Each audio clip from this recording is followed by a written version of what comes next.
Mga kapatid, 2 buwan na ang itinagal ng relasyon nitong si Chris sa jowa niyang si Maine. Paano ba naman? Ito raw si Maine ay nawalan na raw ng gana agad sa kanilang relasyon. Napagtanto rin ni Chris na, naku, mas nawawalan daw ng gana yata ang isang babae kapag sobra namang magmahal ang isang lalaki. Kaya kahit anong message pa ni Chris online, talagang wala na raw siyang pag-asa na magkabalikan pa sila nitong kanyang nakarelasyon na si Maine. Mula pa po sa Ilocos Sur, 20 years old. Chris, magandang tanghali sa'yo. Hello po. Mm, Hello po. Oo. Chris, ang bilis naman ng mga pangyayari. Kailan ba kayo nag-break nitong si Maine? Ah, ano na po mga 1 month doon. 1 month na po. Oh, 1 month ago. Oh, pero yung pagkakaibigan ninyo, para bang minadali lang rin ba yung pagiging mag-on ninyong dalawa? Nagkabiglaan, nagkakantsawan lang? Di ko din po naramdaman na na ganun yung parang magsasawa siya. Kasi yun nga yung tingin ko sa kanya po, mamahalin din ako hanggang dulo. Ganun. Mm. Okay, Chris, ito diretso na tayo doon sa naging mag-on kayo. Ano ba kayo, dati na magkaibigan? Hindi po nakilala lang po ako sa online ko sa Facebook. Kuya po. Okay. Sige, naging chatmates, tapos nanligaw ka na. Ano ba yung mga bagay na ginagawa mo, lalo na nung naging mag-on na kayo, mag-jowa na kayo nitong si Maine, Chris? Yung mga bagay na ginagawa Ah, mo for her? ano po, yun nga po yung una, yung time, yung assurance, tapos yung palagi pong pag-intindi sa kanya, yung mga Mm. busy days niya, siyempre hindi ko po ganun. Mm. Pero ikaw ba yung tipo ng boyfriend na mayat maya ay humihingi rin ng update? Opo, ako yung parang ako na din yung nag-a-adjust para bigyan ako ng time kahit konti man lang para yun nga po, humingi ng attention ganun ng Mm. busy mo po. Okay, hindi mo ba na pag-isip-isip din, Chris, na siyempre nasa adjustment stage pa naman ng relationship yung pinasok nyo sana nitong si Maine? Hindi kaya nasakal naman itong si Maine? Wala din po akong nakikitang Mm. dahilan o yun nga po yung reason na Mm. parang yun po, Oh. siya sa akin. Oo, ikaw ba yung tipo na kapag ka nag-text ka ng good morning, wala pang 5 minutes, magtataka ka na dahil hindi ka pa nare-replyan, kung tulog pa nga yung kausap mo. Ha? May ganun ka ba, Chris? Ah, Opo, minsan may Mm. may time na gano'n po yung Mm. inaano ko. Nagde-date na ba kayo? Opo, opo.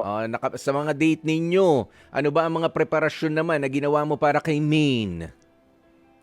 Siyempre pag meron po ako talaga pong binibigay ko din po lahat ng mga treatment na kailangan niya. Mm. Kumakain kami sa labas, po Mhm. yung quality time po namin gano'n. Mm. Sino ang nag-decide kung saan kayo pupunta? Ano ang gagawin ninyo? Ikaw ba, Chris? Nakalatag na lahat, kumbaga. Ako po, Kuya Ikaw Toy. na. Did you even bother ask her kung ano ba ang gusto niya lang gawin itong si Maine? O nakalimutan mo yon dahil sa sobrang excitement mo na makasama siya? Ah, Wala din po akong naramdaman na parang gano'n po, parang din po, same din po kami ng gusto gano'n. Hmm. Pero alam mo ha, aaminin ko sa iyo, Chris, iyan ang akala mo. 'Di ba? Yan ang akala mo kasi hindi naman din bibitaw basta sa isang relasyon ang isang partner kung sakasakali na siya ba ay naririnig din sa relationship na meron kayo. Sa mga topics ba na mga pinag-uusapan ninyo, ikaw lagi ang bumibida, ikaw lagi ang nag-uumpisa.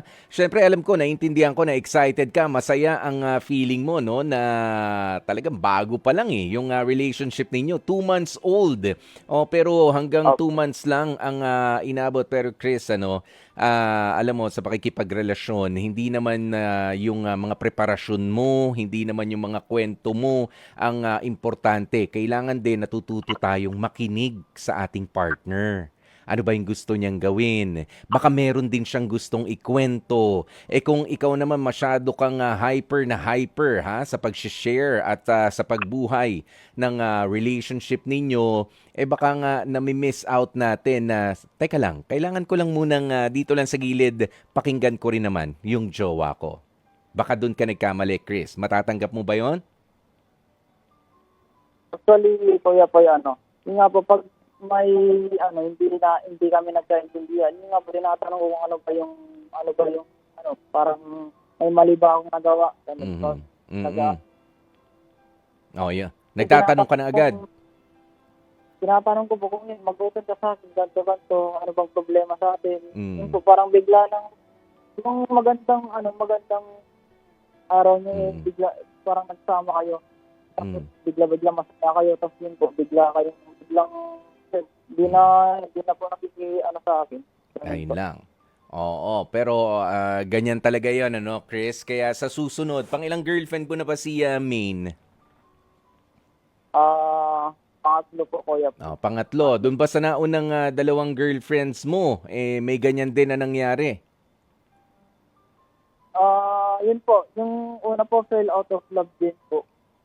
Na-fall out of love din sa'yo kahit na preparado, gigil na gigil ka sa pag-express naman ng pagmamahal mo sa kanila. Opo, Kuya po. Doon ko pa na-realize na parang mas nawawalan sila ng gana pag alam nilang mas mahal sila ng partner nila. Actually, hindi. Walang problema doon sa pagmamahal. Ano? I think yun sa expression nung pagmamahal. Chris, next time na makikipagrelasyon ka, kailangan, alam mo yung term naman na chill, di ba? Relax ka lang din.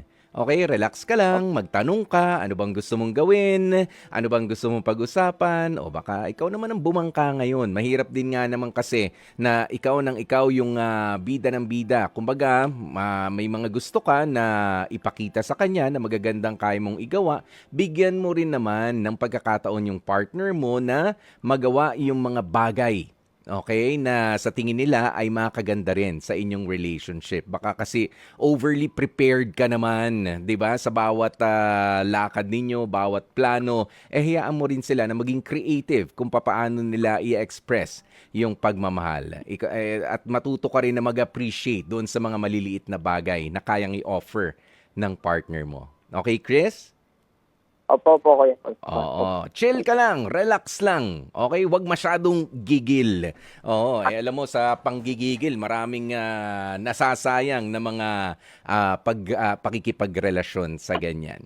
Kaya naman maraming salamat, Chris. Relax ka lang hanggang sa susunod na makarelasyon mo o kung kay main pa rin, sabihin mo na lang sa kanya, I'll be better. Okay? Magre-relax na ako. Okay. Hindi na ako masyadong gigil. Okay? Kahit nagbabasketball ka ba? Opo. Yun. Di ba kapag kagigil yung tira mo, lalong di na shoot. Kapag kagigil kang tumakbo, nata-traveling ka.